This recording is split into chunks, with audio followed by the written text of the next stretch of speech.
Well, I know what to get Carolyn to be your friend is to watch The Librarians with her.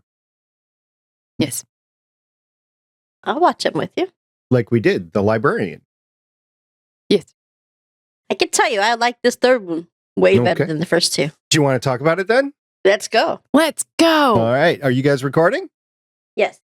My button is red. My button is red too. All right. Your let's button. do this. Last time. Welcome to the Artie's Attic Warehouse 13 fan cast, where a steampunk girl, a lifelong sci-fi fan, and a rocket scientist chat about the popular 2009 sci-fi series. There's never a dull moment with the agents dedicated to protect humankind from unexplained phenomena that manifest their powers in special objects.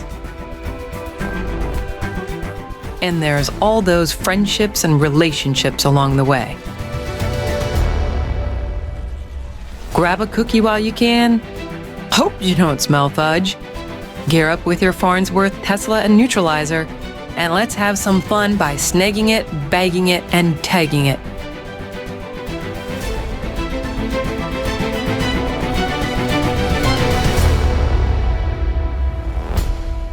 Welcome back to Artie's Attic, a Warehouse 13 fan cast. I'm the Warehouse 13 janitor, contemplating a walk through the fountain of youth and reliving puberty. My name is SP. I wouldn't suggest it. Said I was contemplating it. I mean, the aches and Why would pains you of getting even? into your 60s, it's just, ugh. And anyway, and introducing Artie's Attic lead agent and historian who just wants to watch one last sunrise. It's Agent Shannon. Hi, what's up, guys? Yes! And also returning is the warehouse agent who states 60% of her plans could go horribly, horribly wrong. It's Agent Carolyn. Go Newton. What's up, guys? Yay! It's the last Artie's Attic. We are recording a bonus podcast episode Oh, that's so sad. with a I film know. from 2008, which occurred 17 years before our Artie's Attic podcast on Warehouse 13 concludes. I'm referring to the TNT Wow. production, The 17 Librarian years? 3, The Curse of the Judas Chalice. Did you say 17 years before? 17 years Mhm. before our podcast on 2008. Warehouse 13 concludes. Oh, If you take awesome. 2025 minus Mhm. 2008, that's 17 years. Because that's how old my Xterra was, and I don't have her. So Warehouse 13 started the year after this. That's right. And it actually started the same year that the series, the follow-on series, The Librarians started, although Warehouse 13 started first. When did the Librarian start? I didn't think it would start at the same time as Warehouse 13. I don't remember watching them at the same time. December 2009. Really? Yep. Well, that's don't what remember watching them at IMDb the same told me. I might have read it wrong, or IMDb might be wrong, but that's what the premiere date on IMDb said. Go ahead, No, look it okay. up. Yeah, Go ahead. I will. I think Warehouse 13 came out in September of 09. I think so. Yeah. Because I don't remember watching And the that's- Librarians at the same time. And I only did know not watch The Librarians. I didn't watch them either. I think I saw. No, it started in 2014. The Librarians? The Librarians. Okay, what was the premiere date of the first episode then? It doesn't give a date. It just Yeah, says it does. 2014. I will look it up really quick because we need to get Well, I this looked on right. Amazon. IMDb, The Librarians. Not the next chapter, just The Librarians. Yeah, it's 2004. You're right. 2014. Yeah, 2014. You are right. Yes. Okay, so this started right as Warehouse 13 was ending because Yep. Warehouse 13 ended right before Defiance started in 2015, and then we did VOD.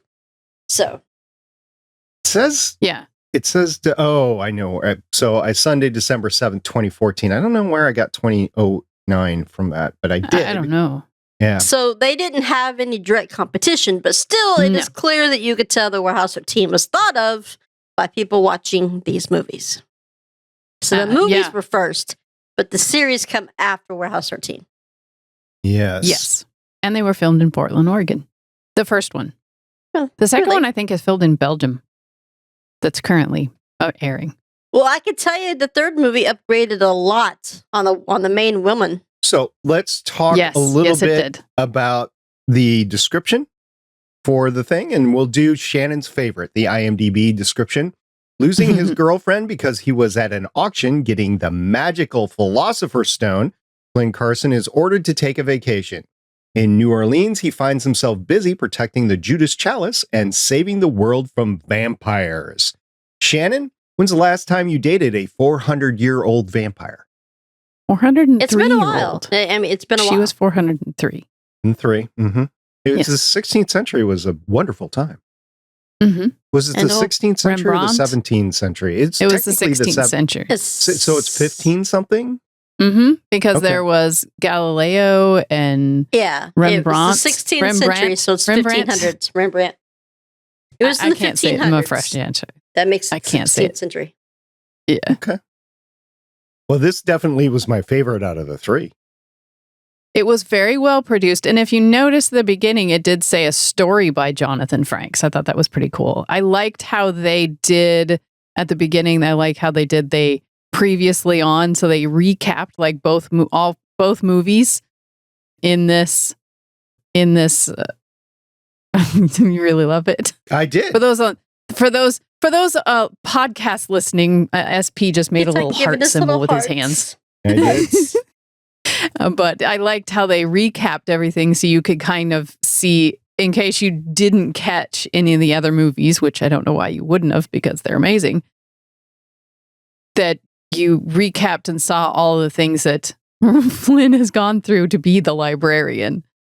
So the beginning of this was actually quite fun to watch with him getting ready in his tux and he's walking down the stairs and he's looking all suave and you've got people standing there staring at him and he grabs some champagne. Why not? He drinks it and he goes, "Pff," It's really kava. bubbles went up my nose.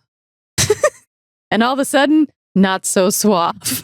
That was awkward. I know what they were trying to go for. It just came across as awkward. It didn't come across as funny or it didn't come across as just I thought it came across as Flynn. there. Yeah, very much Flynn. Very much Flynn.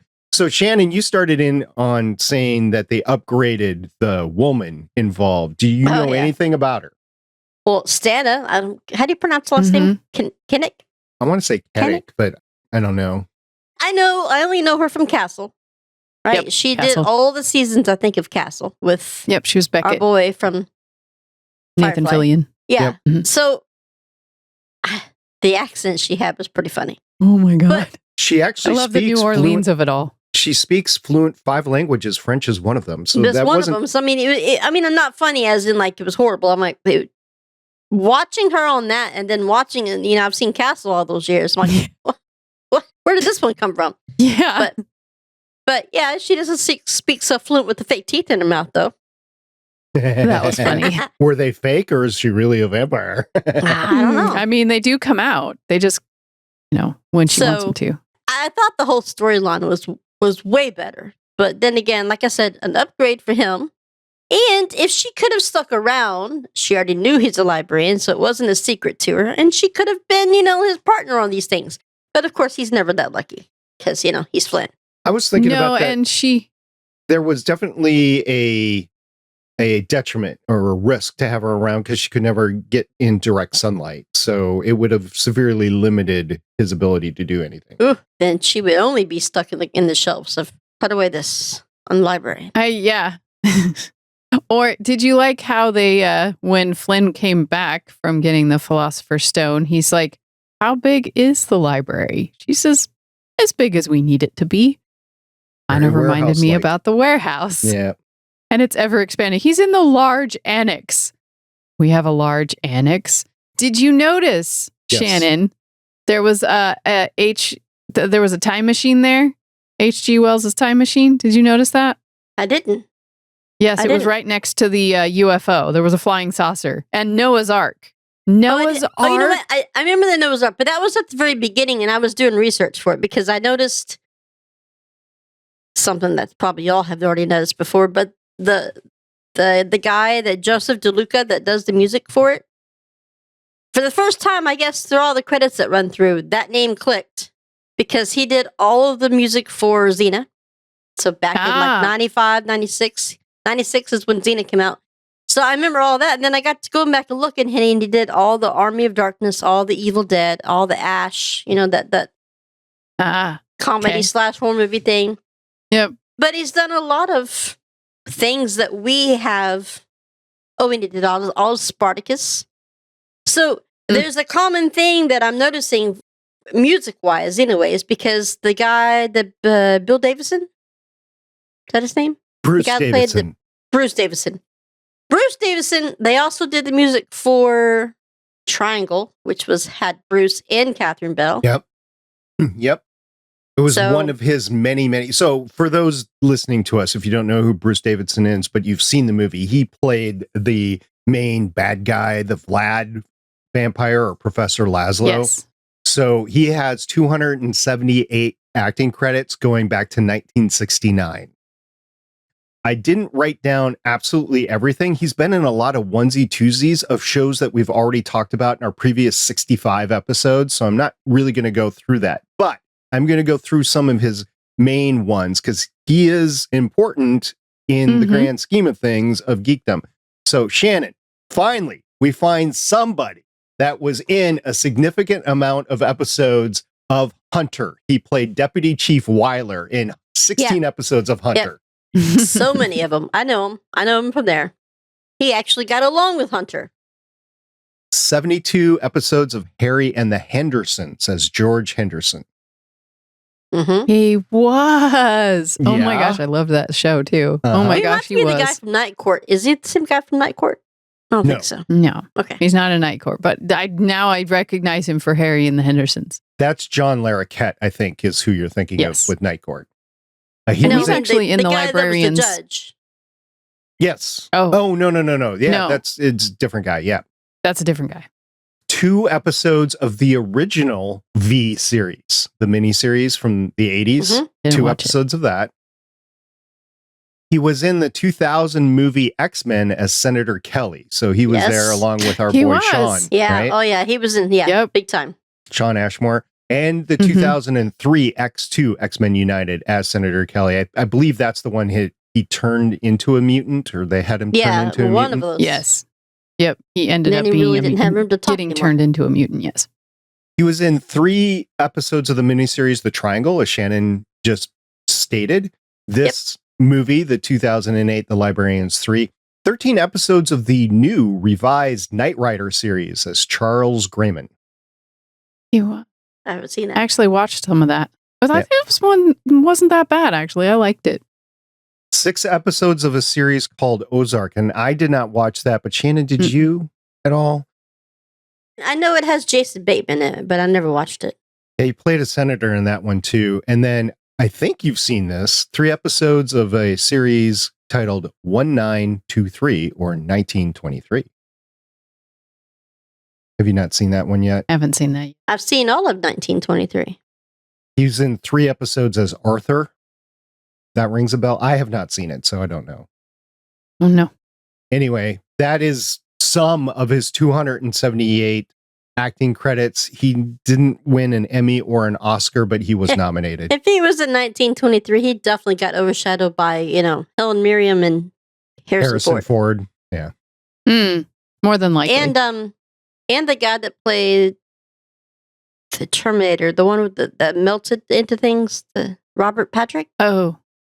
Is that his name? Yeah, I know who you're talking about, but I don't know the guy's name. Yeah, I don't know. Yeah, he's in 1920. He also played in X-Files.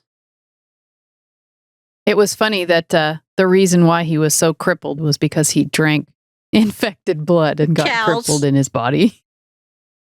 He's like, I was hiding among you for centuries. And then the plague happened and I drank some infected blood. And then my body became crippled. I'm like, whoops. Put you in your place for a while. Wouldn't that suck? You're an undead dude who can't die, but now you're crippled for the rest of your life. Like literally need leg braces. Your legs aren't working. You literally need leg braces and arm braces. And you teach history because you know it because you lived it. So you could teach history. I thought it was hilarious when Flynn and him, when they pulled him out of the, office and said he was trying to say his worth, Flynn's worth, and he comes out and he's like, I have read all your books. I love this. And he's like gushing over him and he's like, see, I don't need you. And Flynn's like, yeah, that's actually valid. You don't need me. You have him. Very I true. thought that was funny. Like, I have no cards left to play. Like, dang it. Oh, man. Yep. Well, yeah, that's true. You don't need me anymore. Nope, not at all. So, what did you think about the 007 spoof at the beginning? I know you talked about it, Carolyn, but what did you think about the 007? Because they were spoofing 007 there. When he came down the steps in his tuxedo and going into funny. the crowd. Yeah. I loved his phone call, and he's calling. What was her name? I forgot her name. His girlfriend? No, not his girlfriend.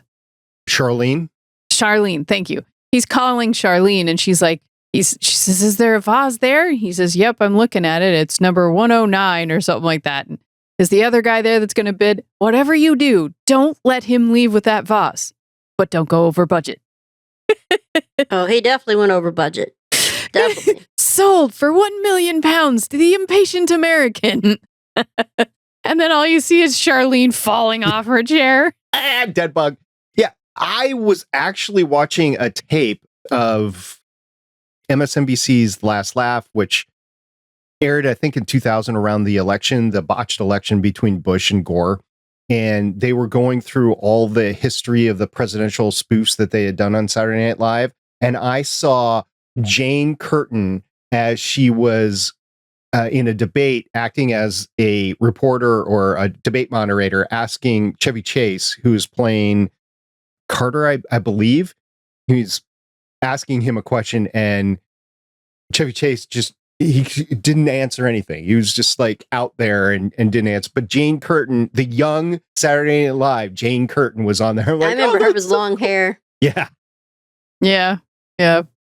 Yeah. But it was funny that, he's in this duel for a vase, and then his girlfriend calls him and she's like, you've left me here. And he's like, well, these librarian conferences, they're really boring and there's a lot of talk, and he's trying to come up with some good excuse while trying to pay attention to the thing and raise his thing. And then he's like, well, I haven't used 1,000. Oh, the raise is up to 100,000. And it's like, no. And Charlene's on the other line going, slow down. Yeah, we don't have enough money. And in reality, they end up with a Philosopher's Stone. So the auction he house just takes it and breaks it. Yeah, the auction house gets enough, so it's no big deal. Yeah, he goes out and let's wait 2 weeks to cash this, okay? And then breaks it. The guy's looking at him like, because he just told him, well, it's nice to know that somebody actually values this art. Crash. What didn't the... Picks up the Philosopher's Stone. And I was like, what, did Harry Potter join the room or something? I know, because this was after Harry Potter. So the auctioneer actually has been around a time or two. The actor that played the auctioneer is David Bourne. He has 134 acting credits going back to 1987. He was a Texas debate moderator in the movie W. I know we talked about W before in 2008. Yeah, W. Yep, W. That was the same year that this came out. He was also in 7 episodes of Friday Night Lights. He played the superintendent for that. It's high school football in Texas, by the way. There was a big series on that. Hook 'em horns. Just thought I'd throw that out there. And then I have not seen this, but he was in the 2024 Twisters movie as well. I haven't seen that one yet. I can't even think of his face at the moment. Yeah, basically. I have seen the new Twister, but I can't think of the auctioneer's face at the moment. Older guy, basically. The guy that was betting with it, trying to... Mason. I've seen his face too. Yeah, I didn't really do anything with his IMDb, but yeah, he had a few credits as well in there. I liked how he says, and my bodyguard grabbed it without protection, and he's got a solid gold hand. And then Flynn tries to smack him with the pillow while he's getting choked, and the bodyguard's like, really? And then he just rubs the Philosopher's Stone on it. Thong! So Beats him Mr. with this solid gold. Yeah, Mr. Percy has had a few things in his acting credits. He passed away in 2020, but he had That was a bodyguard. Yeah, with the golden hand. He had 34 acting credits since 1954, and the two notable ones are he was in The Princess Diaries and The Princess Diaries 2 as a butler or a maitre d' in both of them. So he I love those movies. I'm trying to picture him in there. Yeah, he was a secondary character, but he was in them. So yeah, Red shirt. Well, obviously he's got a golden hand, right? That is gonna be a as Cleo. Flynn gets back, did the auction house mention that I gave him a solid gold pillow that was probably worth 2 million pounds? And then he just brings out a coin and he's like, here, and he rubs it with the Philosopher's Stone. Here, this should pay for it. We don't profit from the artifacts. Yes, yes, See? you do. Warehouse 13. There you go. Yep, he had a slight mental breakdown as he gets back because although I did, to go back for that, the sword fight that they had between the two of them, that was actually quite hilarious. As they're sword fighting and the guy cuts off the head of the statue, he's like, hey, that was really Korean. Oh, sorry. When they were both then like talking about the history. And then they're fighting and they lock the swords together and they're looking at it. Early such and such. That's a little overpriced. And then they did have a part in that sword fight that reminded me of The Princess Bride, because the bad guy is they're fighting and Flynn's like, but I know two things. And he says, you're fighting with this style. And I know that the only style that could beat it is this style. And he's like, well, why are you smiling then? He's like, because I know that other style. And it just totally reminded me of a scene in Princess Bride. Yep. So Shannon, I am not left-handed. have you watched The Vampire Diaries? All of them. Yes. He was in 3 episodes of that as Jonathan Gilbert, the guy that played Mason. Was that him? He was Yeah. young there. Mm-hmm. Well, that was the 3 episodes were from 2010 to 2011, so it would actually have been after this. Good makeup. Okay, well then that's the same guy that played in Warehouse 13 in the episode where they're talking about the glass slipper. I mean, with the glass knife that made him into Cinderella's. Oh. He was the husband that they thought he was the one killing his wives. Remember that? Mm-hmm. Because that guy is the same guy that played as Jonathan Gilbert in Vampire Diaries. Which guy are we talking about? Mason, the guy that was doing the sword play. The sword playing. Ah, okay. Yeah, he does not have any Warehouse 13 credits in his IMDb, in his filmography. Yeah, it's the same guy. I The little Kinda skinny trust- little face and small chin. I've been fooled before, Shannon, about thinking somebody is the same person. I'm telling you, it's not in his filmography. So Yeah, Okay. but they didn't have the fact or fiction thing in Jonathan Frakes' IMDb, and he Yeah, you know clearly what? did that TV I was show. going to look that up because I think that was not him as an actor, but that was him as himself. It's a separate Yes. portion of there. I need to look that up real quick. Oh, okay. Well, that makes sense. No, he was not acting. He was the host, and he was, saying fact or fiction kind of thing. Right. Did you catch his appearance in this show? I did. Did you, Shannon? Did you see Jonathan Frakes in the show? Well, I don't remember. He was Yeah. playing a trombone when Flynn and the gal were on their sort of first night date and they were headed back to his hotel. He's the one guy playing the trombone and you Out the just street? briefly see his face. Out in the Was he- street, yes. Yeah, okay. I remember seeing it. So my headcanon is he is still Deborah's husband, but that's what he does for a living. He plays the trombone in New Orleans. He actually does play the trombone in real life. I he know, can play. but my headcanon in the movie series is it's literally the same guy. That's his other job. Yeah. Who's Deborah? She was the gal that in the very first movie, Flynn's mom tried to. Oh, that one. Yeah. Okay. Yep. All I think of him when I see him play his trombone is Minute. What was that girl's name? That from the TNG Minuet. episode. Minuet. Minuet. That's all I think Yes, of. Minuet. Yep. That's all I did. see. I forgot to say this on the last one, but in the last one at the end, he says of all the gin joints in all the world. Yeah. That was a line that Jonathan Frank said in Star Trek Next Generation too. Oh, I did not catch that. Yep. Now that you say it, I think, yeah. I was going to say that on our last podcast and I forgot it. And as we're talking about Minuet, I thought about of all the gin joints of all the worlds, you had to walk into mine. Yeah. I just remembered that. I did like the fact that they referenced both Emily and Nicole in this. Yes. At the beginning, when he was having his meltdown His inside meltdown. Scaring barge, the I relics. Did you hear Excalibur like whimper? he was whimpering like a little puppy dog. You know, he comes up and he's smacking Flynn, and Flynn's like, not now. And, you know, Judson's like, oh yeah, I forgot. Your Mondays is your sparring time with Excalibur. And Excalibur's like all happy. Oh, he missed you. And he's like, I would have credit, but my best friend is a sword. And he's like having this mental breakdown. And she's like, I think he's falling apart. I think he's having a breakdown. Yeah, we look at you as a celibate person. He's like, celibate monk. And so he grabs Excalibur and he's trying, just kill me now. Just do it. And then she's like, you know, you do have some vacation time coming up. And he's like, vacation? That's not what she said. I was kind of surprised. You have some paid vacation available. It wasn't available though. It was like, hey, you have some paid vacation.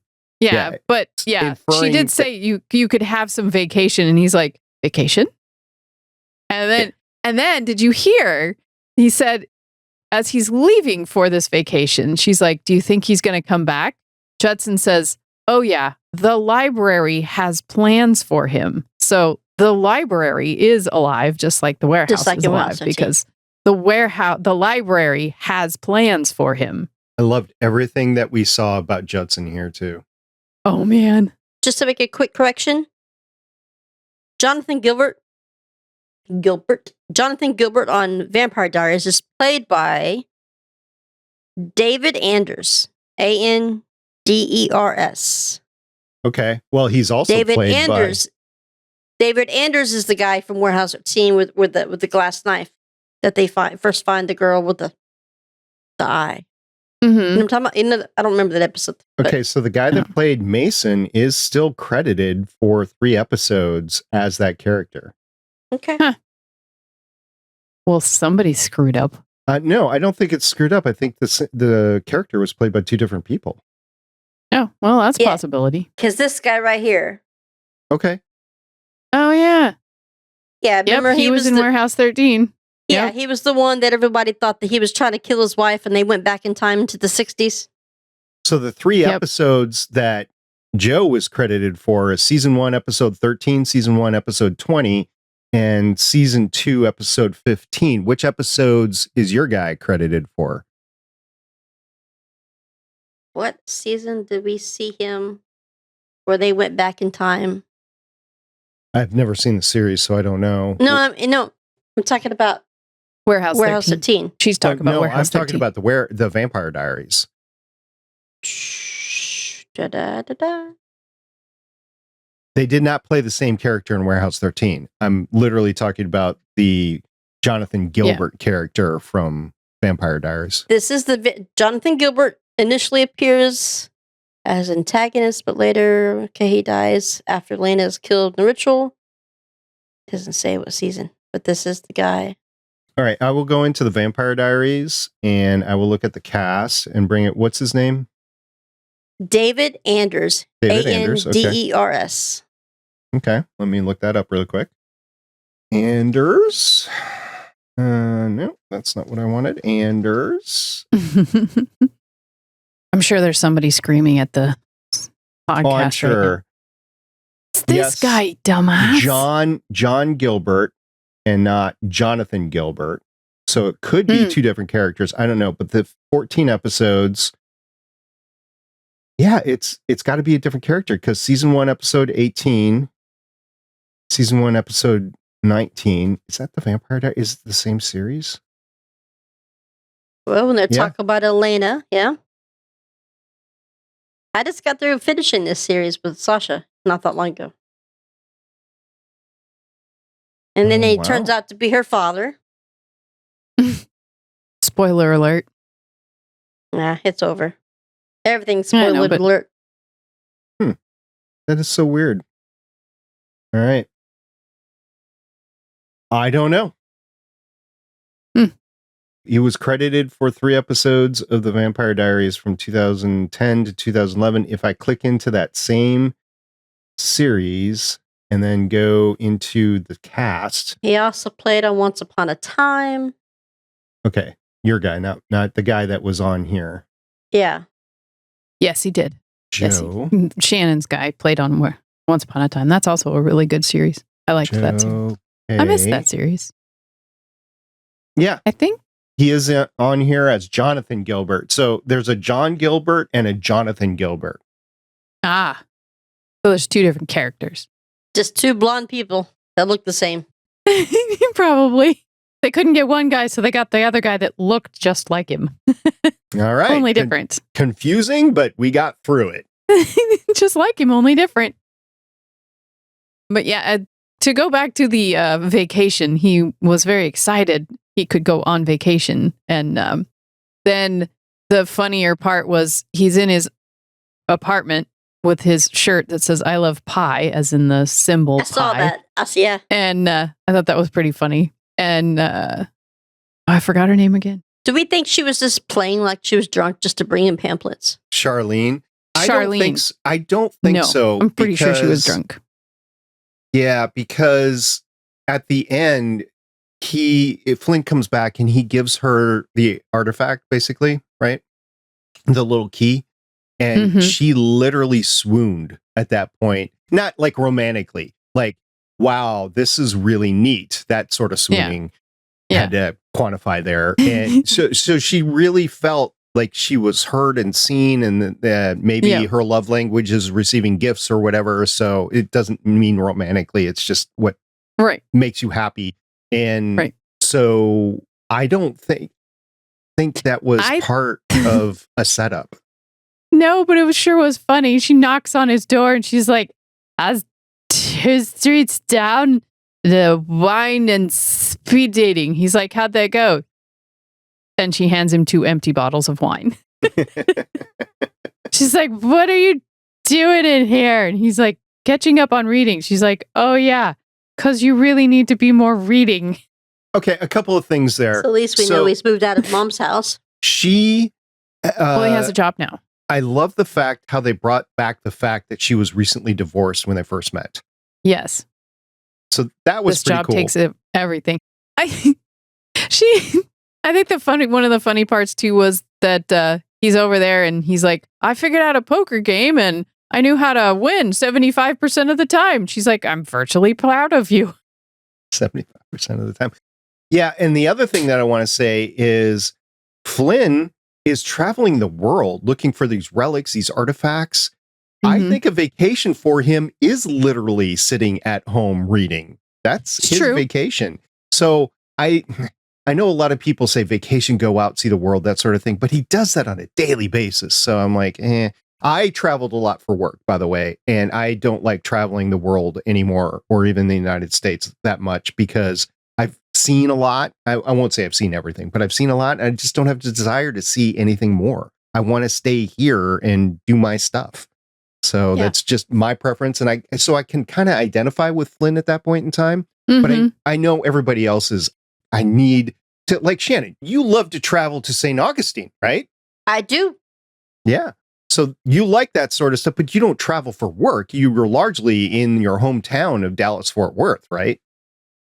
The furthest I've ever traveled for work is when I was doing work. I'd be like down to San Antonio, in Tyler, Wichita Falls, Oklahoma, but I never went far, and it was never fun. Right. Standing inside of a bank for 9 hours, no, it wasn't fun. So somebody like you like to travel, and somebody Yes. like me that's traveled a lot, I like to stay home. So it's just two different things. Yeah, I mean, I get that, but it was a good segue to. She pulls out a bunch of brochures. She's like, "Hey, go to all these places." And he's like, "Well, what if New Orleans doesn't dumps me?" And she says, "You mean the whole city of New Orleans dumps you?"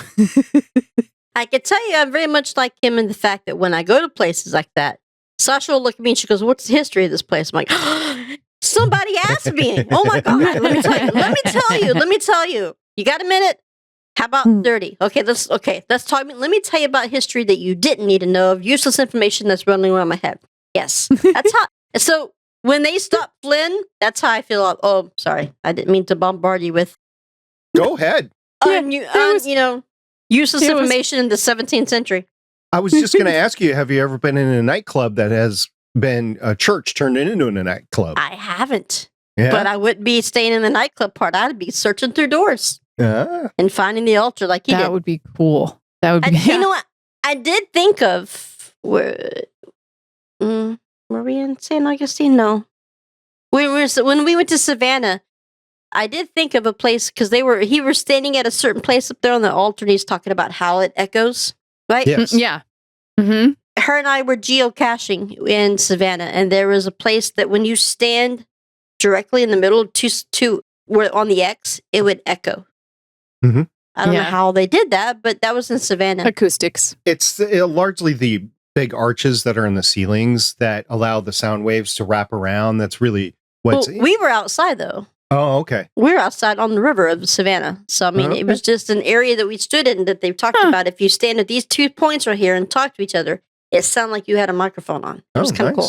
Okay, cool. That'd be cool. I mean, I've been to places that have the big megaphones in each part and you whisper in one and you can hear it in the other. I've been there, but that's actually outside in like science parks or whatever that have big, huge things that are meant to redirect the sound waves and stuff. So I've done that, but I've never stood in the open and listened to somebody across the way. So that would be pretty cool for me. I don't know how they did it, but it was there in Savannah.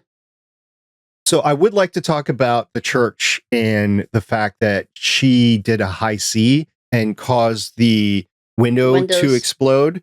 Mm-hmm. I watched that and I don't think that was a practical effect. I think it was CGI. And I just wanted to point out there was a lot in here that elevated the CGI game for these movies to the point where it was very, very realistic.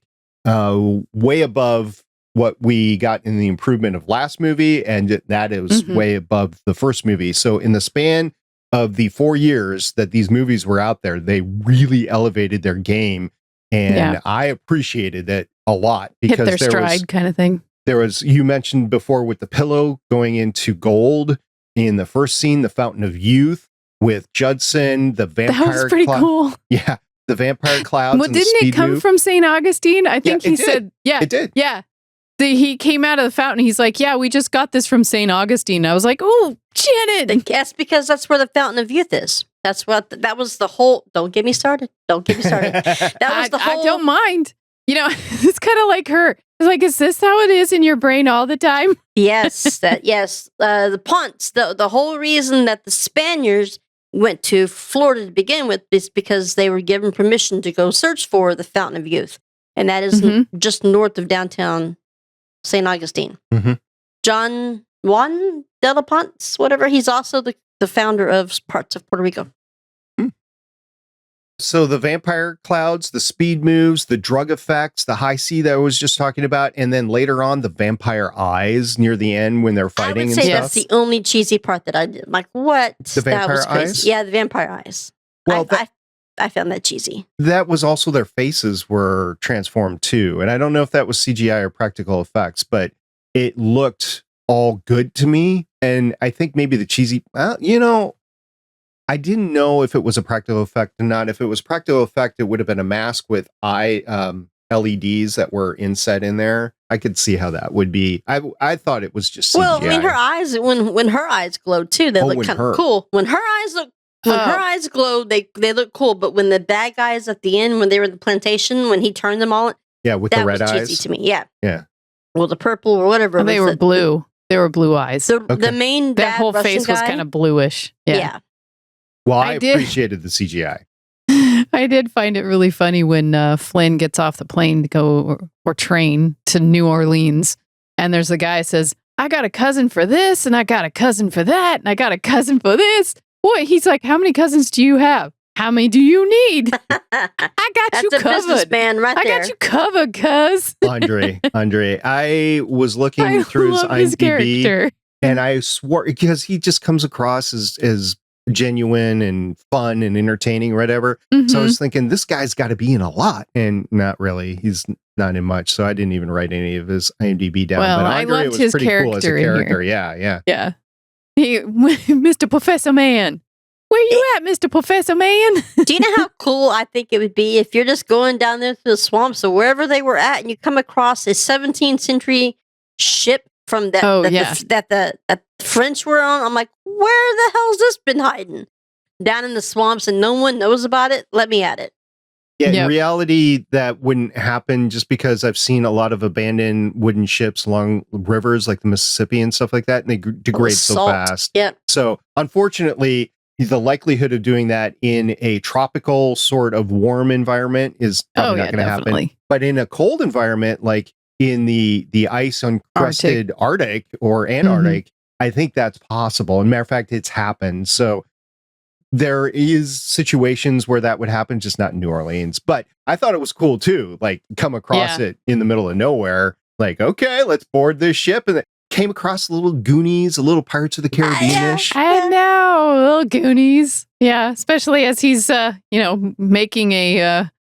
making the cannon fire. He's like, I know how we're gonna get out of here. Newton's third law. That was so much like Sahara. We talked about Sahara a few podcasts ago, Mhm. and I rewatched the movie, and at the end, they do the exact same thing. They get the cannon to fire at the helicopter to win the day, basically. Same thing. Mhm. Yeah. How long's it been since you fed? Eh. She's like, I haven't fed for 24 hours. So at the first time, Shannon, let me ask you this. The first time that I watched the movie after that, she stole the boat to go back. And I think it's Mhm. because she knew she couldn't last because of the feeding, and then she would feed on Flynn. Probably. Was that your take on it, or did you have another take of Well, why at she first stole I the boat? thought she was with them, but the fact that she recognized what's his name, the main vampire, Vlad. Oh, Vlad. Vlad. It was Vlad. The fact that they both recognized each other when they looked at each other's eyes, I figured she was going out to do something. For a brief moment, I thought she was with them. But she was like the most kind-hearted vampire we've ever seen in any kind of movie. Well, she doesn't feed. She opens up a refrigerator and it's full of blood. Well, Celine didn't feed very often either, but, she still kicks It's true. ass. It's true. So, yeah, I think that she fell for him pretty quickly because for all the things that Flynn is, he is very nice and he is very genuine and history buff on her level. Did you catch when she's talking about her history and her fiance, and they showed a piece of It was his him. face? It was Flynn. It's Exactly, Flynn's that's what I'm face. saying. So I think she fell pretty quickly because it was the reincarnation of the guy that she was Mhm. meant to be married to. Mm-hmm. Yeah. Yeah, I think my take was, I mean, I get that. I get yours, SP, as far as she didn't want to feed on him because she probably needed to feed. But I think the thing that I was thinking was she did that so that she could keep them out of trouble. Like she knew that Like she's Flynn trying was to going protect to, she was trying to protect them. So because she cared so much, she was protecting them. So she didn't want them to follow her or be at the same place with her because of that.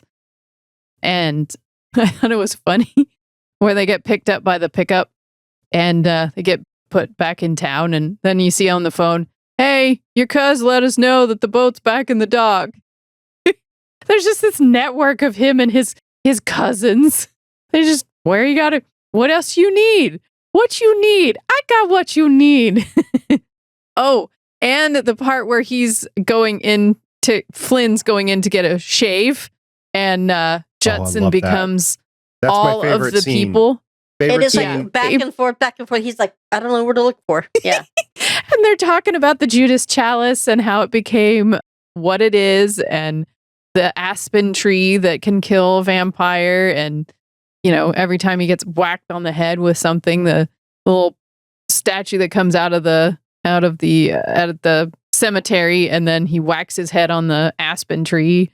And he's like, oh, and he says the Latin name. And then he's like, ooh, and he says the Latin name again. Can you imagine your gravestone being that way? And what I wonder is what people were seeing when Flynn is out in the middle of the road Having with these shaving cream conversations. and everything. Is there actually Judson is actually there when he's talking? Or is he talking to like air?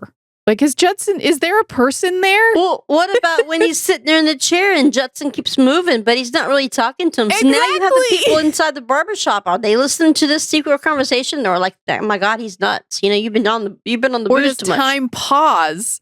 They have this conversation, Like and talking then to time God in old resumes for movies. everybody else.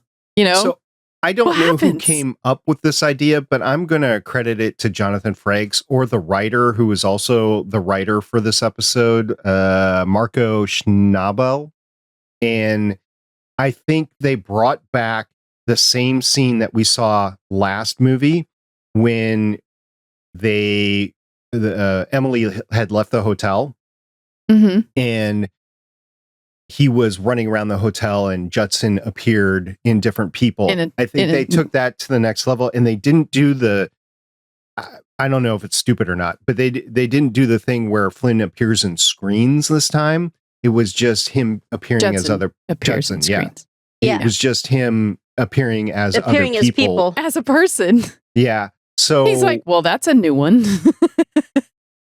well, I mean, they did it a little bit last time too, is my point. So I like that way of Judson appearing, but we also learned that Judson, even though he denied it, I think we all know that the denial was stupid. He's 2,000 years old, and he was the one who started the library. Who founded the library, yes. Yeah. Because Flynn's like, how do you know about the library? Well, vampires know about the library. And she shows this picture, and she's like, it's this battle between good and evil and this tree of knowledge. And then they're like, well, they think it's the guy. I forgot what his other name is, but it means Judson. Yeah. And then they zoom out, and the whole thing that they're walking on is the shape of Tree of Life. Yes, at the end, the shape of the tree. Yep. I was like, yeah, sure, you're not 2,000. He's probably like, that's just insulting. I'm actually 4,000 years old. That last scene was great because you saw the Loch Ness Monster, you saw Nessie, you saw the Nautilus submarine, you saw the Ark, you saw HG's time machine. You see it all laid out. It was beautiful. Yep. So like in Warehouse 13, when they zoom out and you get to see the Ferris wheel, the pyramid, and everything on the back of Warehouse 13, I'm telling you. Warehouse 13 didn't have any living things, though. So like Nessie wouldn't have been in Warehouse 13. Oh, yeah, that's true. No. That's true. Not that we ever saw.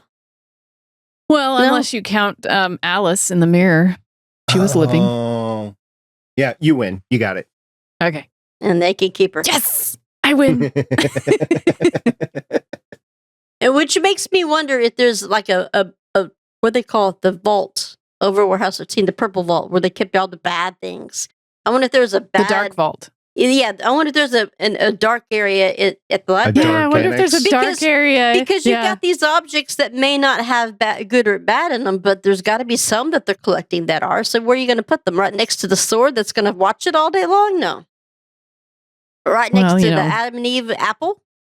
No. He gets scared. He's scaring the relic, so I don't know. We did learn that the library has an eternal battle between good and evil. So and I would now assume evil is winning. You would have that sort of, whether or not we have seen it in the series, which I have not watched yet, or the new series, I would assume that there would be some sort of dark annex to the library. I don't. I know there is dark magic. They do have a dark magic. And that I think that is in the series. I have to watch it again because like I said, I haven't seen the But I really want to do this. I really want to see the series now again. Now that I've watched So the movies, I I'm like, I watched want the to see the movie. series. This one time. I only watch it one. Matter of fact, I watched it 2 days ago, but I watch it one time and then we go. Maybe I misunderstood or maybe I forgot. It happens, brain. Brain injury. Why did Vlad want the Philosopher's Stone? Vlad didn't want the Philosopher's Stone. That was a different guy. The Philosopher's Stone was a different guy in the beginning. So that was a guy who wanted it for whatever other reason they had met before. So that was storyline A. The Vlad and the vampires was storyline B. Well, I would say Vlad is storyline A and Mason was storyline B, just to intro you into the movie. Yeah. Yeah.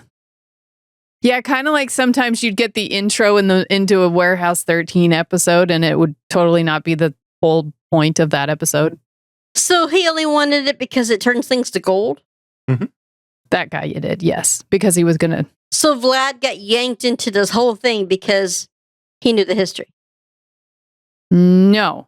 Oh, of the yes. chalice. Of the chalice. Of Judas' chalice. Of the thing that can raise vampires.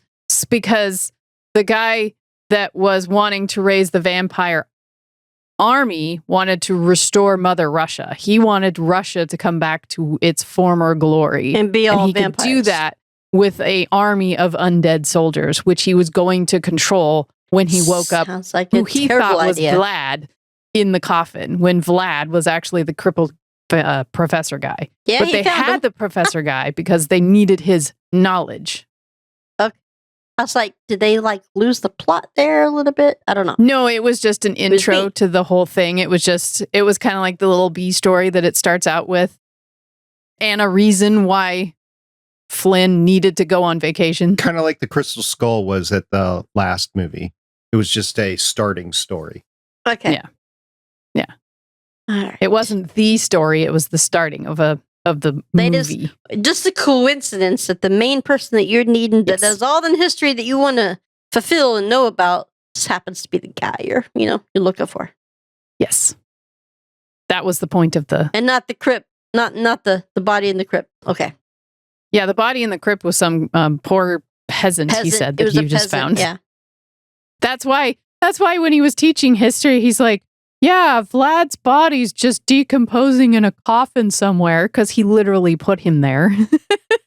The second I saw Bruce Davidson teaching, I knew he was going to be a main character. He was going to, yeah. And actually, I knew he was going to be the main villain in the whole thing, too. He does good main villains. He does good bad guys. Yeah, I've never seen this before. I was just like, okay, this is something that I'm going to have to... Yeah, skanky looking unwashed hair. Although, I didn't know if... Yeah, right. I didn't know if it was going to be like a Indiana Jones 3 sort of thing where the dad comes in, Sean Connery in that case, comes in and is like the enlightened, seasoned, experienced explorer or archaeologist or whatever. I didn't know 100%, but it just seemed to me the motive or the tone of these movies that it was going to be a bad guy, basically. So I wasn't surprised, but I was entertained by the journey. You kind of got that feel of the experienced person when they were in the house and they'd gotten that last coin that was supposed to give them the location of the boat. And the two of them were talking. This is after Flynn had been forced to drink a hallucinogen, which was actually quite funny. And they're both like talking about the history and looking at it and figuring it out. And he's like, wait, this isn't actually a coin. It's not rusting like it should be. And he rubs it off and he's like, it's a map. Watch this. And he's like, man, you'd make a great historian. That whole thing between the two of them was really good. I liked that part. Okay, Shen, I got another question for you. At the end of that whole sequence, you got Flynn hovering over what he thinks is Simone's dead body. And he's trying to escape, basically. So he grabs the gun and he shoots the gas line. And then he, throws his lighter at it and it explodes. So we'll leave that part alone. But the shooting part, he's there and he's shooting at that pipe. Do you think that's realistic of him nicking the pipe from that distance? No. The man doesn't have any luck ever. Why would we start now? I don't know. He did make that jump. 160 pounds. 160 pounds. 165 pounds. The guy was like, "You missed." He's like, "No, I didn't." And then it was funny. She wakes up and she goes, "Hi, hello," and he goes, "Hi." Clunk. That was one of the Passes out. scenes where I first realized, okay, she's more than just. She can make that jump with no issue. That's Yeah. right. They Out of didn't it. have any of the vampire sparkly stuff Blood. at that point. She Thank just God. made the jump. But no, everything else, when she's speeding around or flying or whatever, she had that, I don't know what to call it, sparkly dust Agility? or whatever. Yeah. Yeah. The sands. What do you call The sand? girls spent this weekend watching The Twilight. I was like, oh, if you're gonna watch a vampire movie, can we at least do like Underworld? Yeah, I mean Yes. that's a vampire movie. I still Yeah, have not Kate. seen the other sparkly vampires, so I saw don't have a Kate desire to. Beckinsale in something that she did really early on. Oh, I can't remember what it is, but Kate again, it was Beckinsale. on the tapes that I've been watching. Also, I ran into some sort of made-for-TV movie with Richard Dreyfuss and Katie Sackhoff, and I think it was Really? before Battlestar Galactica. Yeah, I was like, Richard Dreyfuss? yeah, Richard Dreyfuss like produced and directed and wrote it and whatever. It was a made-for-TV movie, and Katie Sackhoff played one of the other main characters in it. I'm like, that looks like Katie, but she looks so different because she wasn't Yep. the cut, thin, muscular person that she is now. She had a little meat on her bones, so to speak, basically. Yeah. Just looked like a different character. But as it went on, I'm like, no, that is Katie Sackhoff. And it just kind of surprised me. I did like the two of them together, Flynn and what was her name in this one? Simone. Was I it liked Simone? Flynn and Simone. I liked the way they played off of each other. And she's like, no, because he's really fighting his destiny. He doesn't know if he wants to be a librarian. And she's like, no, Flynn, this is your destiny. Don't fight it. You'll hate life if you do. You'll absolutely hate life if you fight it. It sucks, She's like, this is though. my destiny. I know it sucks. I've been dead for 403 years. I lost my love, but I know this is my destiny and I've made every day count. And I just want to be at peace. So it helped him figure out that, yes, the library is my destiny and I should go back. But it sucks because he can't have a relationship. Oh, yeah, definitely. Unless it's, with somebody that's at the library, which Like there isn't. Pete and Micah. Well, we do Yes. get Or HG and Micah. HG and Micah. I'm gonna fall on that sword. As not, always. not Forever. I Excalibur. wouldn't Forever. expect anything else. Not Excalibur, though. Forever. You'll scare the Burying relics. in Wells. I did watch the first like 3/4 of the first episode, and it starts off with Rebecca Romaine, and like Mhm. the first 15-20 minutes, it's all about her. It's not about the library. It's not about Noah Wiley or Flynn. It's not about that. It's just about Rebecca. And watching Rebecca in The Librarians and then knowing what she looks like in Strange New Worlds, Yeah. it's also like the Katie Sackhoff thing that I just talked about. Two Right. very different looks for the same person. I mean, we Was all it- Yep. age. Wasn't she the Mystique? She was Mystique, the original Yes, one? I believe she was. Yes, Yes. I think she was Mystique. Hmm. Nice. I like her character in Strange New Worlds. I think she's one of my favorite ones on the ship. Well, she's number one, right? She's number, She's number one. one. That's right. She is number one. I like her and La'an. La'an. Yeah, she is definitely my favorite on Strange New Worlds. Like so she's married to what's his name? You Jerry. saw him at the con, right? Rose City. Yeah. Yeah. There's Jerry my, something. yes. That's my Yeah, picture. Rebecca Romaine right there. So Mhm. I don't think that they have a relationship in The Librarians, meaning Flynn and Rebecca's Okay. character. Yeah, there you Yeah, go. Jerry something. Jerry. Jerry O'Donnell. Jerry Yeah. O'Donnell, I think. Yes. For those people on just the podcast, I was showing my pictures at Yeah, Rose City. Your nice, good pictures.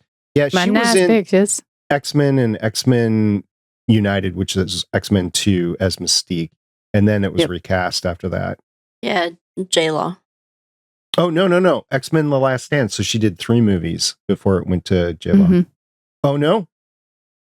Well, she's unaccredited in X-Men First Class. That's when they had the 2 different casts of X-Men. So It's interesting, though, if you listen to, I guess it depends on how long you've been the vampire, because they say that if you kill the vampire that made you, you're supposed to go back to being whoever you were before you were.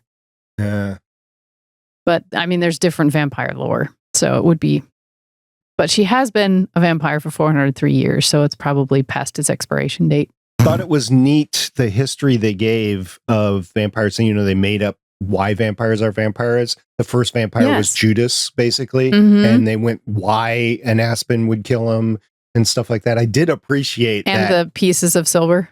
Yeah. I did Okay, I appreciate don't remember that. the story. Why? How were vampires made? Okay. Yeah, I was going to wait for you. Go ahead. You probably had it written down. So No, I don't. catch me so lying. this is by memory, so please correct me. Okay. So Judas was paid for his betrayal with 30 silver coins. Yes. Yes. Right. 30 silver pieces. Mhm. Yeah. So that's where the origins start for the silver. But after the fact, he committed suicide By because hanging himself by hanging himself. on But- an aspen tree. Yes, on an aspen tree. But he came back to life as a vampire, and I don't remember exactly why. Because he was cursed to walk the earth, never to rest, because he had betrayed Christ. Because of his I think is the betrayal. reason why. Because of his betrayal. of Jesus. Okay. Because of his betrayal, he was cursed to walk the earth, never to rest, making him the first. making him the first vampire. Why the vampires have to drink blood? Is another like question. bubble guppies, because that would just make you the first immortal that can't die because you got to live with your sins the rest of your life. Yeah. But why the teeth and biting people? I don't know. Yeah. And they Where didn't that- go where for that garlic came in. either. No garlic in that lore Or crosses. I mean, there was the crosses too. That Yeah, I mean, well, the crosses make Flint- sense. Flynn made a cross No, with the fence posts. Yeah, but it didn't work. The Yeah, actual cross, I think it was probably a silver cross that they had because that made Simone in the boat shy away because he had Mhm. that. He had the silver cross, and I think that's why, On the because it pirate was a ship. silver cross on the pirate ship, that's Alright, why so she shied away. It seems like they took two different lores and spliced them together. Because Well- I understand the whole silver chalice. I get that. That chalice makes sense. Because the Judas chalice was to Judas bring chalice. vampires back to their full glory. So that's why Vlad wanted it, because he had drank infected blood and became crippled in the body that he had embodied. And once he drank blood from that Judas chalice, I think it was like at midnight on some day, because it's always at midnight on some day. Because it always has to be at midnight on some day. Yeah, I don't get the time thing either. It's always- why it's is like there a time It's a thing? trope. It's just a trope. It's whatever. Yeah. And so once that happened and he drank that blood, which ended up being Flynn's blood, then he was restored and no longer crippled. Which was funny when he was fighting him in the forest. He's like, you come into the forest in With a in vampire. the middle of a night with a vampire? You are not so smart. And so he smacks him and he says, you librarians, you're not very smart, but tasty. Yeah. So as I said before, my favorite scene would probably be the Judson scene in the barbershop. I Yeah, really that was a good enjoyed scene. that. I also have other ones, but did you have a favorite scene, Carolyn? Oh, I think I had several that made me laugh. I mean, anytime we had the taxi driver, hey, Professor Man, he made me laugh. Most of the scenes with Flynn and Simone. they were really great scenes. I mean, it wasn't a favorite, but her watching the sunrise with Flynn and saying goodbye. I almost put that as my favorite, but I was like, that's just too stereotypical at, end crescendo. I did like the fact that he let her go, basically. She said, okay, I'm done. I want to see. And he realized what that was all going to mean. And he was just there with her at the end. So I thought that was pretty cool. Yeah. I think, there in the beginning scene where he was fighting with the sword, that was good. And then we had his mental breakdown. And then vacation. I get vacation. I don't know if I have a favorite, but I just like the movie. Did you notice too that it was produced by Noah Wyle in the beginning? It did say produced by Noah Wyle. It didn't list him as the executive producer, just a producer. No, just a producer. Yeah. Did you have one, Shannon? Yeah, my favorite, of course, involves history, because when him and Simone get on the small boat to go over to the big pirate ship, and he's trying to tell history, and she's like, "Don't, don't. Yeah, I've already got it. Don't. I already know it. I was there. Don't." And he's like, "Oh, okay, sorry." Yeah, I feel that. I feel it all the time. I feel it. The girls go, "Oh, Mom, can we not do that again?" Yeah, I think it was funny when he was tied up, and the guy, the big evil guy was like, Ivan or Vlad? Ivan. No, his body, the best friend, the bigger guy, not the guy in charge, but the bigger guy. It was Ivan. Yeah. Is that Ivan? Yeah. Okay. Well, and he's at the end, Ivan and Flynn are on the same side, basically. Yeah. Yes. And he explodes himself. Yeah. Big bada boom. It you can. It was funny. He's like, "Do you always speak in paragraphs?" I liked his relationship with her a lot better than the last movie, where they're always bickering and competing with each other. Yeah. This one, she just knew it. And once he got over the fact that she was a vampire and she's not there to eat him, and hey, I kind of like you, I kind of like her. Once they got over that, they were just compatible with each other. I like how he was getting jealous of the pirate that was coming in. Yeah. She's like, "So you do know where his bedroom is?" He's like, "Don't be jealous." And she's like touching his hand. He's like, "Okay, that's creepy." So Shannon, you mentioned Minuet before, and I didn't put two and two together until right now. If I was Riker or Jonathan Frakes directing this, doesn't it? I think he brought that touch to. Now you need to have the actor to do it, and I don't think Gabrielle Anwar could really pull it off, because it's just not her. The same kind of haircut. You have the same kind of physique. You know, Minuet. She does look a lot like Minuet. Yeah. And then you got him playing his trombone and your New Orleans jazz. It's very much Jonathan. Did you notice in the three films, the first one, the theme song was very much like Indiana Jones. It's got the same kind of tone. And the second one, same tone, but it's a country western. And then in this one, it becomes kind of New Orleans jazz-ish. Same, same tone, same rhythm for his title, but it was like, then it became New Orleans jazz-ish. I thought it was really funny. Jonathan Frakes didn't do the other two movies. He was just in them, right? No, he did the last one. He directed the last one. Okay, yeah. But what did he do for this one? He was executive producer, right? And he directed it.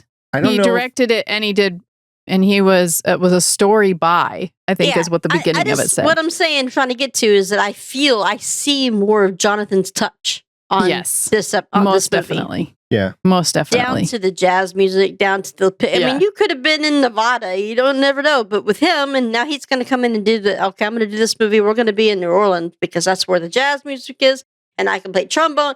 Wait, could he do trombone when you're in like Yosemite? No.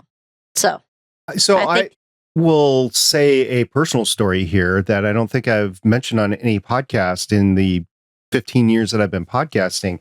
So I have said that I play trumpet. And what I haven't said is I expanded from the trumpet to all brass instruments specifically because Riker played the trombone on Next Generation. So the trombone was my first non-trumpet instrument that I played in my life because of Jonathan Frakes.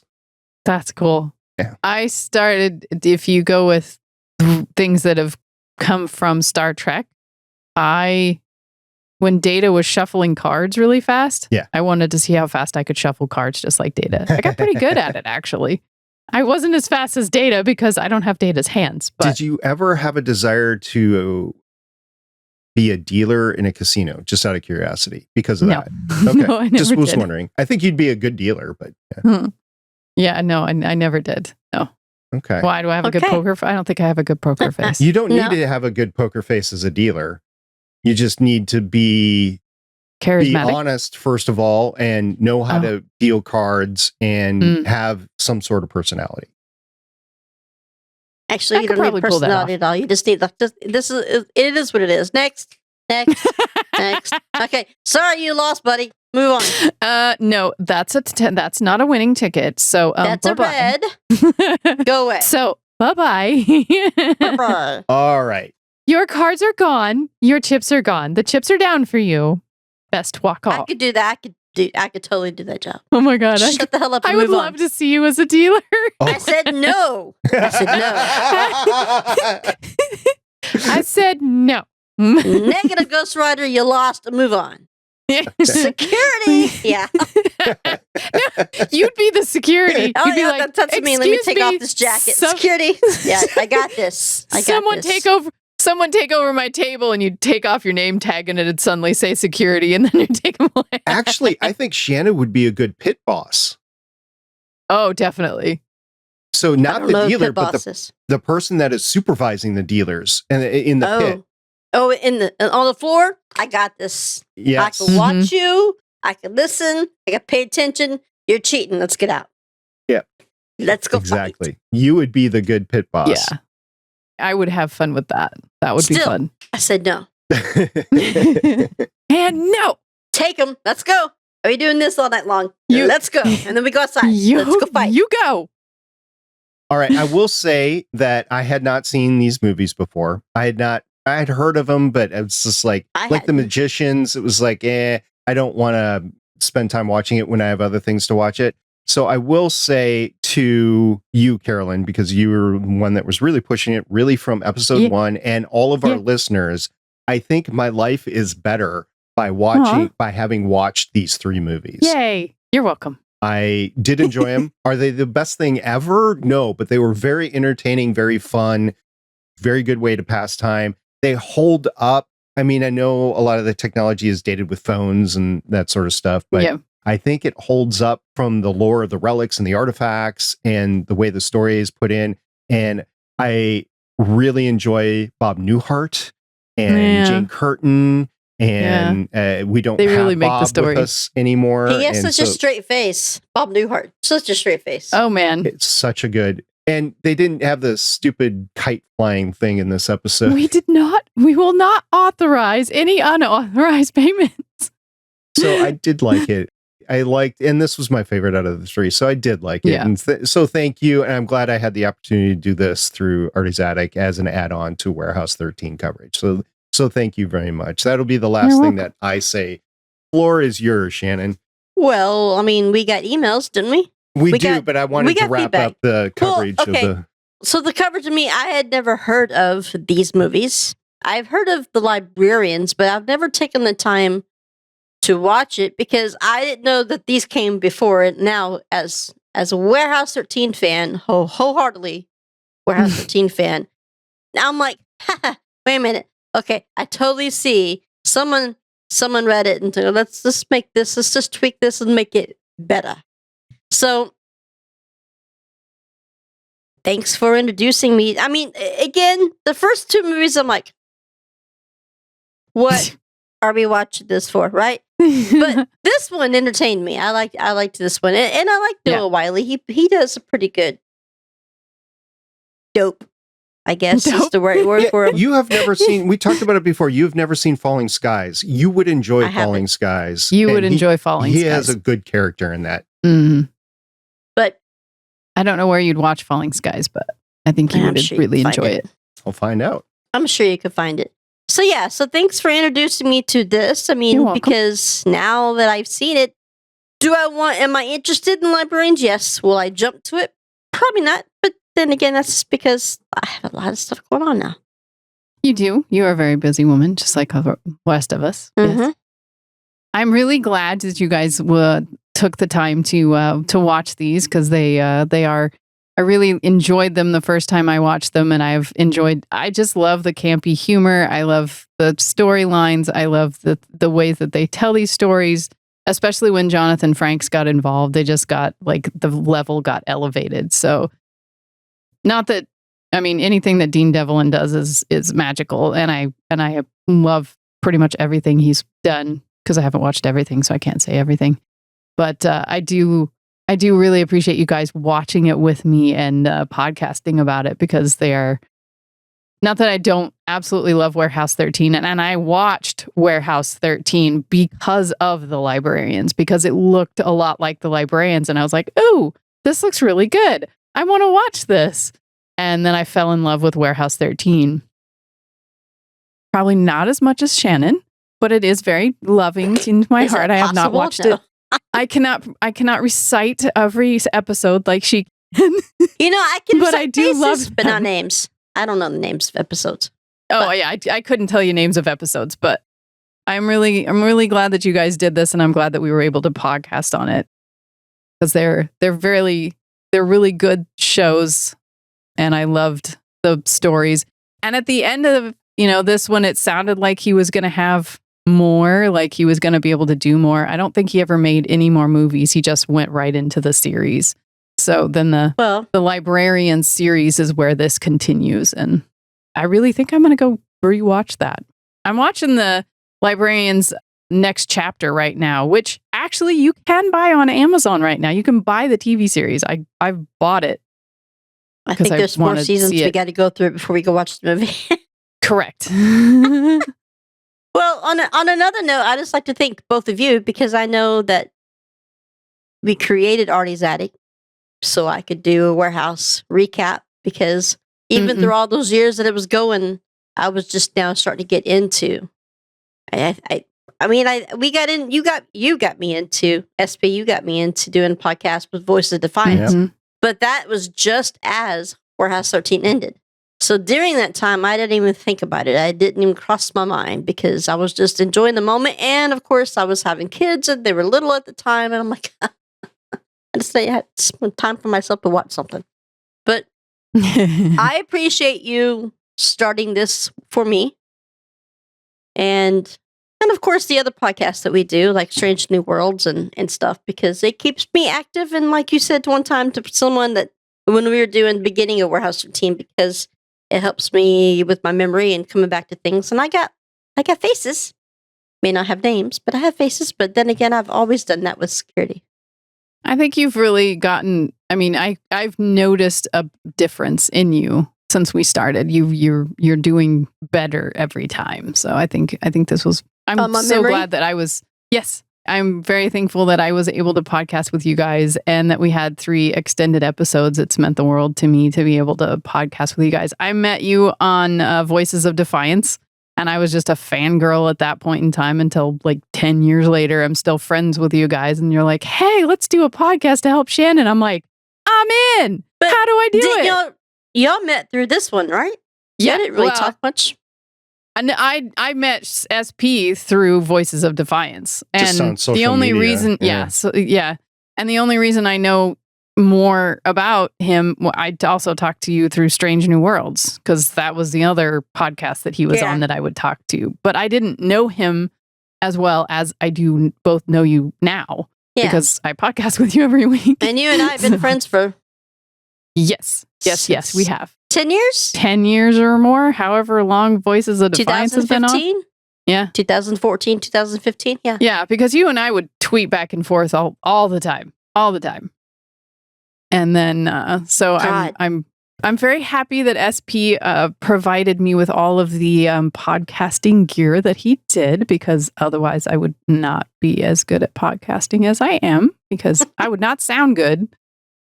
Because sound okay. It's just easier on me, to be honest with you. It's easier on the janitor if you have good equipment. It is. So it is because of him that I sound as good as I do. not only equipment wise, but because he edits. So I really appreciate all the time you spend making us sound good, SP. You make us sound good. You make the podcast sound good. You were amazing editor. So I appreciate all the extra effort things you have to do to make sure that they okay our soundtrack and all of the things because of the music that we purchased to have as beginning and the end. And then you have to, submit that, yes, you actually did purchase it every single time we post an episode. Fight with YouTube on the content ID. Yeah. It's been hellacious, but it's the way things go. Yeah. But I just wanted to let everybody know I appreciate all the back end work that you do for us because you make us sound amazing. So thank you. Yeah, I'll just put a small plug in here for Better Podcasting, which is another show that I do about hobby podcasting. We've been on a hiatus for the bulk of the year, but we are coming back.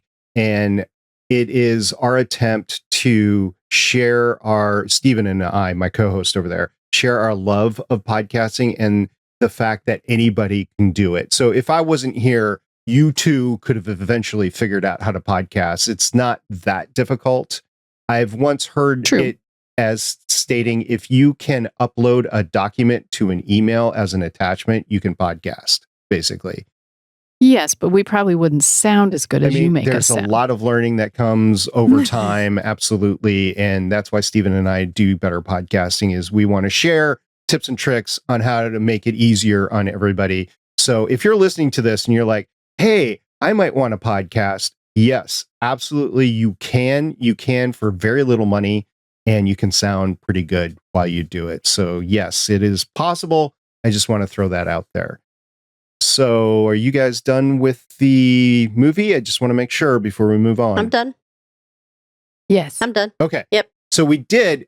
First of all, it has been wonderful getting all of the great feedback. I know we've talked about it before a couple episodes ago, but it has been amazing that it has continued with these bonus episodes. Right. And thank you very much, everybody, for doing that. Yes. It has made this a lot more meaningful for us that we're actually sharing. I mean, we just talked about the fact that the main reason for the podcast was for Shannon and for her recovery and to have a place for her to talk about Warehouse 13, but it's also community building. Like, who else likes this stuff? We want to talk to you guys because we like it too. And we have received emails, we have received replies or texts, we've received YouTube comments. So it has been wonderful getting all of that. And in the past week, since we did the last episode on the second Librarian movie, we received 3 feedbacks.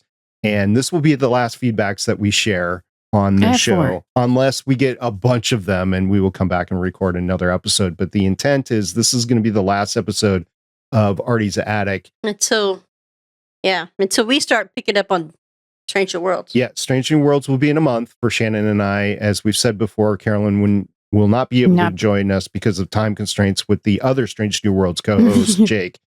But we do. Darn time zones. Jake has been on this podcast once before, too. Yes. He shared an episode with us.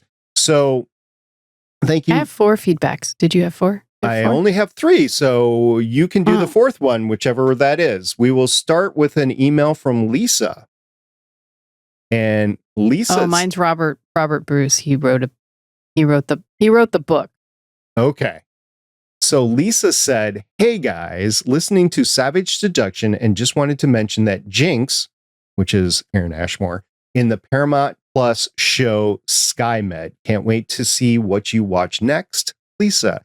Lisa, thank you so much for reaching out. We really appreciate that.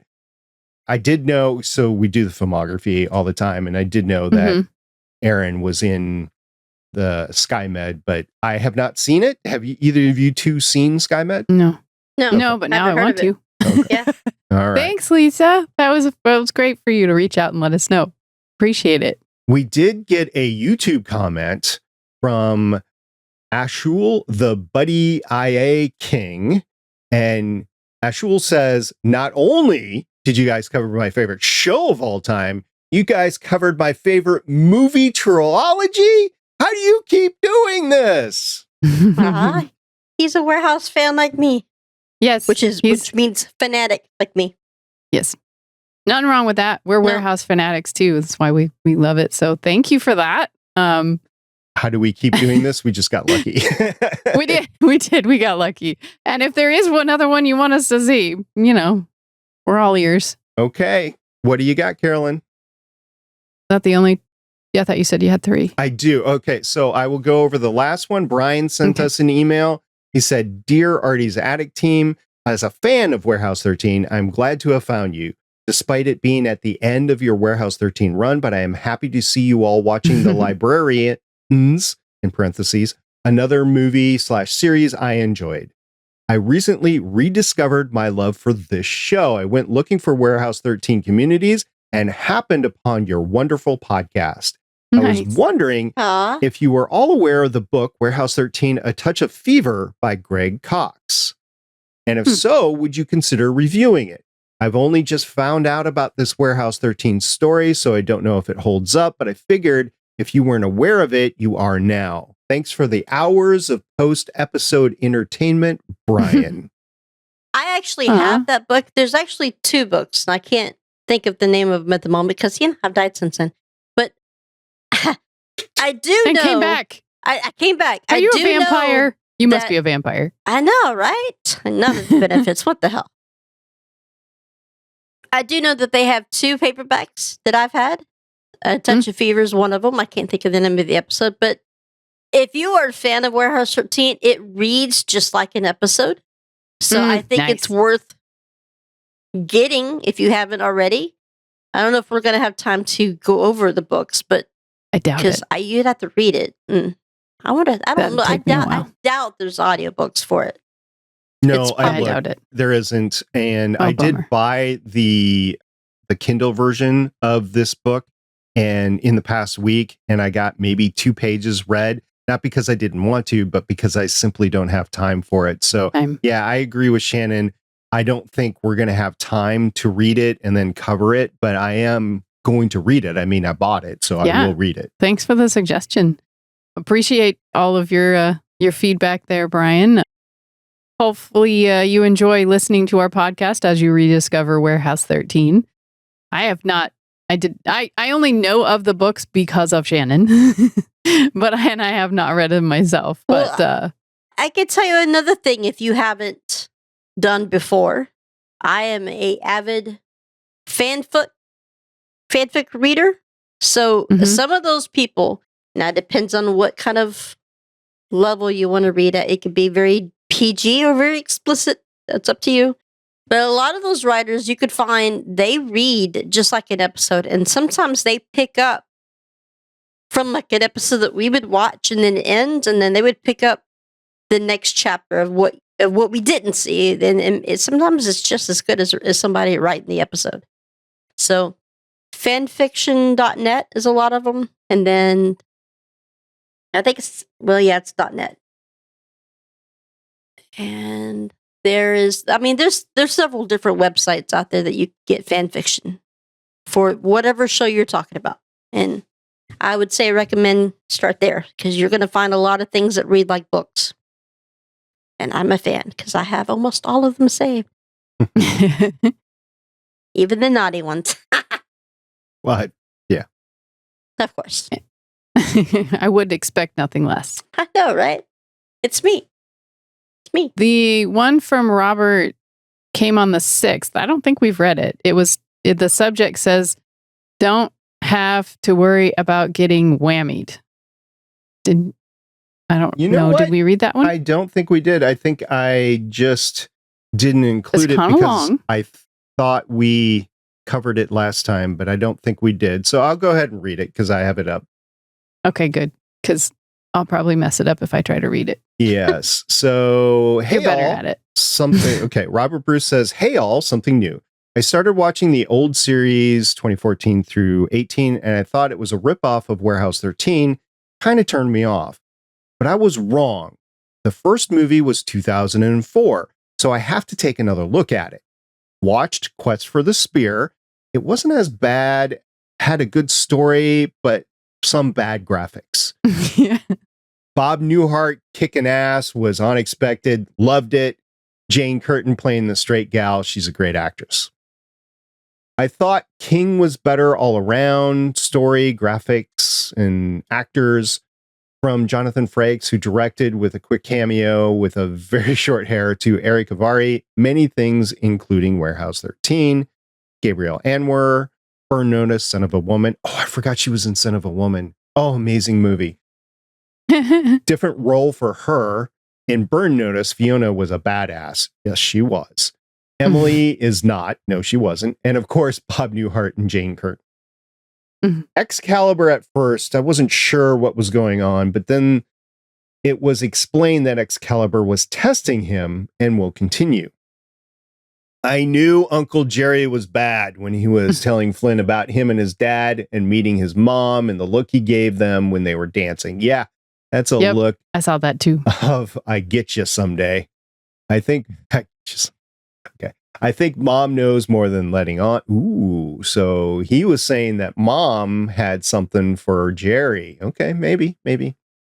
She put his drawings in his bag and she knew it would help. That's Flynn's drawings, not Jerry's drawings. Another jump off high places. This time it was a horse, no less. There was some funny lines, Emily, but we have a permit. When they found Jomo buried up to his neck in the sand in the middle of the desert, she says, "Are you all right?" His reply was almost better. "I've been better." But I think the best was when they are on the train in the cabin. This entire scene was great. When he walked in, he throws up his jacket up on the hook and misses it. She looks up at him and down passionately many times. But the best was when she said, "It's about music and chocolates and flowers." He told her to say that again, and she acted it out, but with more passion. So damn funny. Had to watch it a few times. Nice twitch with the Song of Solomon and the legend being an instrument. Twist. Oh, we didn't talk about that. The irony of the Song of Solomon, and then it was actually an instrument. So we didn't talk about the music link between the Psalms of Solomon. I think that was cool. Okay. Yeah. Flynn almost turning to the dark side. I thought she was going to throw it at him. What was that anyway? But bounced some light off of it. At the airport, when I saw Flynn wearing the overcoat, I knew what was coming next. End of Casablanca. Overall, liked it. Some good action, story, and funny from places I didn't expect. Looking forward to the next one. Cheers, Robert. P.S. Sorry about the font change. No idea what happened there. No worries. When I was looking at it on my phone, I saw a different font, but as I'm looking at it on my email on the computer screen, it is not. So it must have something like a mobile part to it. That's what I'm thinking. Yeah, thank you. Thank you very much, Rob. Yeah, that was awesome. Again, it's so cool that we've created such a cool community on Twitter, X, whatever you want to call it. And that, people like Robert have connected with Shannon and I. She started following both of us. He started following both of us, and we can connect that way. I mean, that's how I connected with the two of you, is through Twitter and Voices of Defiance. Had it not been for podcasting, I would not know you two at all. So creating communities like this, watching a shared show, it's really amazing that we can do this, and that people reach out and are wanting to say, "Hey, I love this show too. Can we talk about this? Because I'd really love to just talk about this show." So, yeah, because you come. Sometimes shows are dead and gone, and people just forget about them and move on to your next favorite. But for me, I've never done that with this one. There's a lot of shows that I haven't done, like Xena or Firefly. I mean, I just don't move on from the things that I love to watch, and this is one of those series that I'll just play in the background. I don't really need to watch it anymore. I know what's happened. I just have it playing on the background, like Last of the Mohicans. Yeah, I just love it, and I like. I've always said that I like the history / sci-fi. All the steampunk part of it. But every time they went out on a new mission, they had a history lesson on what object they were looking at. So, I mean, it just made me fall in love with the show. So finding a community that does podcasting and then getting into podcasting I don't know. I'm glad that we were able to do this one, and I'm glad you two suffered through with me to do Warehouse. Oh, there was 13. no suffering. Warehouse There was no 13. suffering. I look forward to it every week. It's like my favorite. My favorite day of the week is the day that we podcast. So. Yeah, as we talked about in the final episode, I think it was it had turned a corner with me by watching it in binge mode, like one a week versus all the hiatuses made more of a sense to me, and I became more friendly with the series through podcasting on it. A lot more friendly than when it aired. So I did enjoy that. It makes me long for the shows that we had in the mid 2010s. I mean, things like Warehouse, things like Eureka, things like Defiance. Defiance. I mean, Dollhouse. I mean, all those things that came out then. I liked those shows. I liked almost everything that was on TV that was coming. Oh, this is what's coming next. This is what's coming next. I'm like, cool. I'm going to sit here for the next 4 hours and watch TV, right? Sci-Fi Fridays. Right. I mean, I miss shows like that. I miss Continuum. Continuum was an amazing one. Sanctuary. Expanse when it was on. Stargate. I mean, you don't get those kind of shows. I don't think they do them like that anymore. I mean, every once in a while, there's things that come out that I loved just as much and they get added to my list, but I don't watch TV anymore like that anymore. When I sit down to watch something, I'm watching something that's already come out. Yeah. Interestingly enough, in the past week, and I didn't tell anybody this until right now, I, on the elliptical on the VCR, have watched the season finales for Stargate SG-1 season 9 and the corresponding season finale for Stargate Atlantis and the corresponding finale for Battlestar Galactica. It was all within 2 weeks, those 3 shows. And so I got it on one VHS tape that I watched one last time. And I was like, man, those were good times watching those shows. Good times. Yeah, watching those shows. Live tweeting with the show and all the people that you could live tweet with, especially Voices of Defiance, and then, being able to just live tweet with people from Continuum or Defiance or Warehouse 13. Well, I'm not Warehouse 13 or Killjoys, Dark Matter. I mean, that was the fun time of TV to be able to do those things. Right, because the TV's changed how you do it. Like, it's not something that comes on every week. Yeah, it's binging. It's binging because I don't like Sci-Fi Channel. I don't. No. They come out with some really great shows that I love and I hang on to, but then they do me dirty every single time. So we owe the ARC a try, right? Because we've seen all the people that are involved with it, so we owe it a try. Now, I don't know how I'm going to watch it because I don't want to watch it off of Sci-Fi. Yeah, that's he might have it on his electric now. I'll have to go look. What movie are you talking about? I don't know. It's a series called The Ark that a bunch of the people in Warehouse 13 and Librarians have been a part of. It's by Dean Devlin, the person that did The Librarian and the Librarians. Yeah, we've talked about it throughout the time. Yeah, exactly. So I don't know when the next time you're going to see the three of us. Shannon and I will be doing Strange New Worlds a month from now on a podcast called Strange New Worlds Fancast. We're going to be doing that with Jake. Following that, I don't know what our plans are. We don't have any set plans, but if we do, pay attention to the social media of Carolyn and Shannon. I will also post something on my social media, which I'm not as prolific as either of these two ladies. And I might do a quick episode drop here for a couple of weeks of what we're doing in the future. So keep this feed alive. And if we do something later on this year, I will post a short episode for that. So you'll find where we are going to be.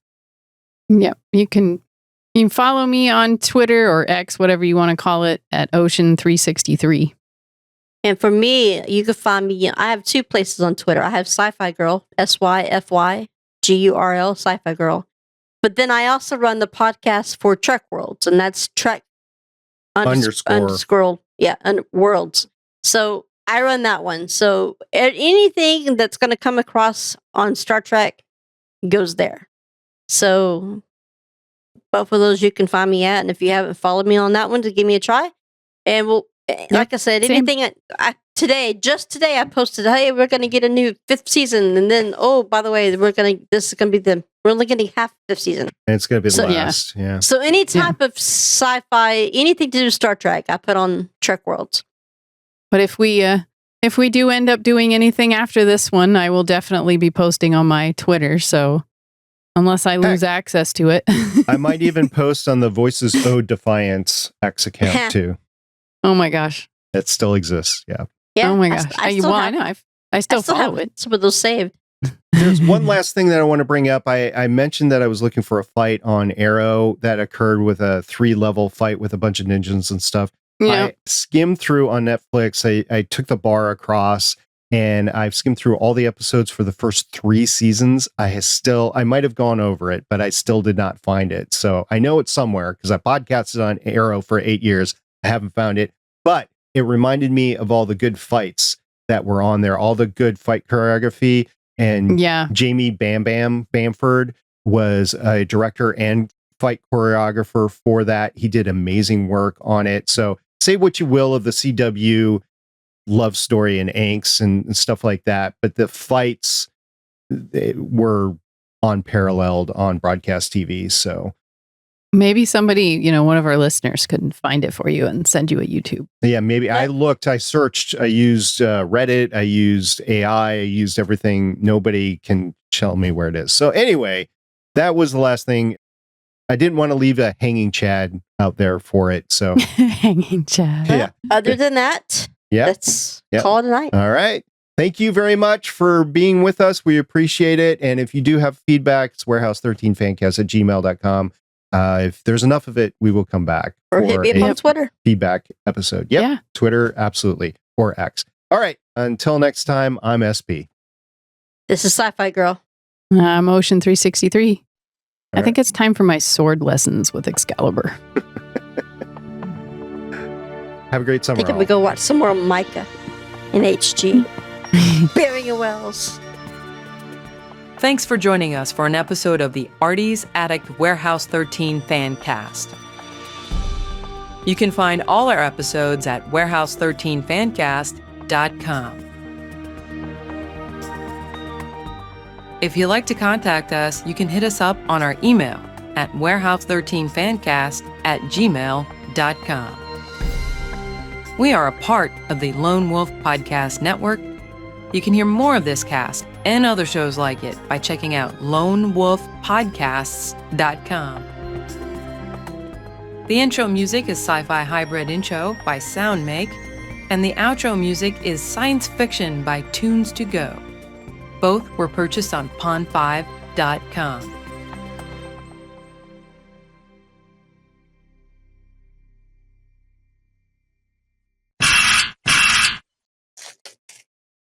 What you doing? What is that?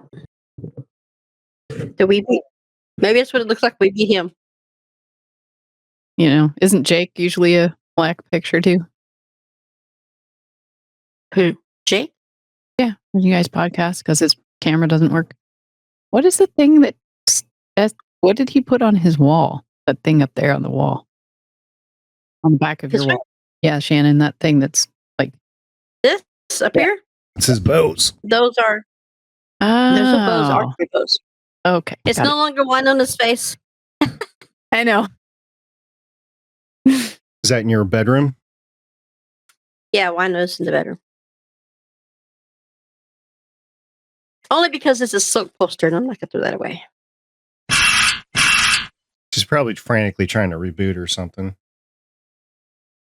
Okay.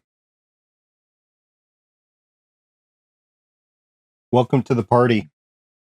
Yeah. Oh, Carolyn.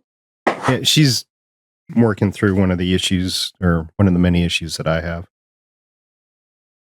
Say it again. She's working through one of the many issues with her Rodecaster, the thing that you just turn the volume up on that I have had. I don't think you've ever had that issue where it just stops working. When it stops working, you can no longer hear us and you have to reboot. So you guys have not had that problem yet. I have had that problem. Carolyn apparently has started to have that problem. Couldn't hear you guys, so mine broke. Now trying to get back on and back in. Gannon said not to let you back in.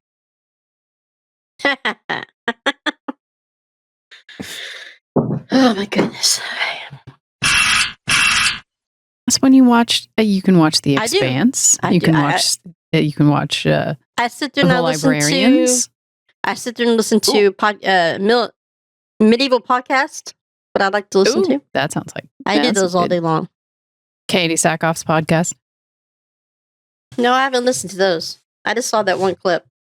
The Terry Metalis one was actually pretty good. I listened to that one.